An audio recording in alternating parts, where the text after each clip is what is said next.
মেম সাহেব, বাহ! তুমি আমাকে তোমার ভালোবাসার প্রমাণ দিয়ে দিলে। মেম সাহেব, আমি তোমার জন্য সিনেমা ছেড়ে দিয়েছি। তোমার ভালোবাসার জন্য আমি জীবনে সব কিছু ত্যাগ করেছি। বাহ মেম সাহেব, বাহ! জায়েদ খানের মতো একটা ছেলের জন্য তুমি তোমার স্বামীকে এভাবে অপমান করলে মেম সাহেব। আজ তুমি সবার সামনে আমাকে ভাই বলে ডাকলে। ভাই! এই মেম সাহেব, আমি তো তোমাকে অনেক ভালোবাসি। হ্যাঁ, তুমি, তোমার জন্য জায়েদ খানকে আমি থাপ্পড় মেরেছি। আমি বলেছিলাম জায়েদ খান তোমাকে বিরক্ত করে, তোমাকে ডিস্টার্ব করে, এজন্য আমি জায়েদ খানকে থাপ্পড় মেরেছি। মেম সাহেব, আর তুমি সেই ভালোবাসার প্রতিদান এভাবে দিলে। বাহ মেম সাহেব, বাহ বাহ! তুমি আজ সবার সামনে আমাকে এভাবে অপমান করতে পারলে মেম সাহেব, পারলে। ভালোবাসার প্রমাণ যে তুমি আমাকে এভাবে দিবে জানতাম না মেম সাহেব, জানতাম না। হ্যালো গাইজ, বর্তমান ইউটিউব পেজে তো ঝড় চলছে জায়েদ খান মৌসুমী এবং ওমর সানির যে টপিকস নিয়ে আজকে আমাদের সারা বাংলাদেশে চলছে সবার কানে মুখে।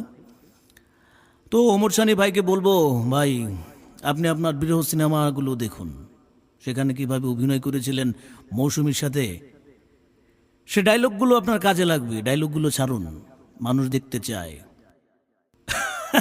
ওমর সানি সাহেব, আপনি যেভাবে বললেন জায়েদ খান আপনার ওয়াইফকে ডিস্টার্ব করে, আমার তো মনে হচ্ছে আপনি আপনার ওয়াইফকে ডিস্টার্ব করেন।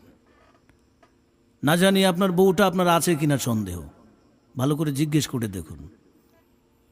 আপনি কি একবারও ভেবেছেন যে আপনার বউ পরের দিনে যে লাইভে এসে যে ভিডিওটি করলো, মানে অডিওটি যে দিল, সেখানে আপনি বলছেন জায়েদ খান মৌসুমীকে ডিস্টার্ব করে, আপনার ওয়াইফকে ডিস্টার্ব করে, কিন্তু মৌসুমী কি বলছে? জায়েদ খান আমাকে কখনো ডিস্টার্ব করে না, জায়েদ খান আমার খুব ভালোবাসা, আমাকে খুব স্নেহ করে, আমাকে খুব সম্মান করে। বাহ, কি সুন্দর, চমৎকার! লক্ষ্য করে দেখুন আপনার প্রতি কতটুকু ভালোবাসা মৌসুমীর, আর জায়েদ খানের প্রতি কতটুকু ভালোবাসা। হ্যাঁ রে ভালোবাসা! ওমর সানি সাহেব, ভালোবাসার কোনো দাড়ি নেই, কোনো কমা নেই, কোনো দৈর্ঘ্য নেই, কোনো প্রস্থ নেই। ভালোবাসা যে কখন কোন দিকে গড়িয়ে যায় সেটা কিন্তু মৌসুমী প্রমাণ করে দিয়েছে। ধন্যবাদ জায়েদ খানকে, ধন্যবাদ জানাই যে জায়েদ খান বাঙালির লাভার বয় হিসেবে প্রমাণ করলো।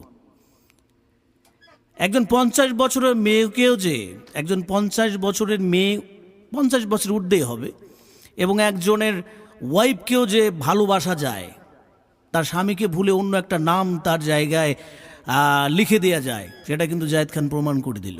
আপনি শুধু বাপ্পারাজের মতো শেখা খাওয়া অভিনয় করে গেলেন। আমি ভাবছি তো আপনাকে নিয়ে, জায়েদ খানকে নিয়ে আর মৌসুমীকে নিয়ে একটা সিনেমা বানাবো, যেখানে ত্রিমুখী লাভ থাকবে, ত্রিমুখী ভালোবাসা থাকবে।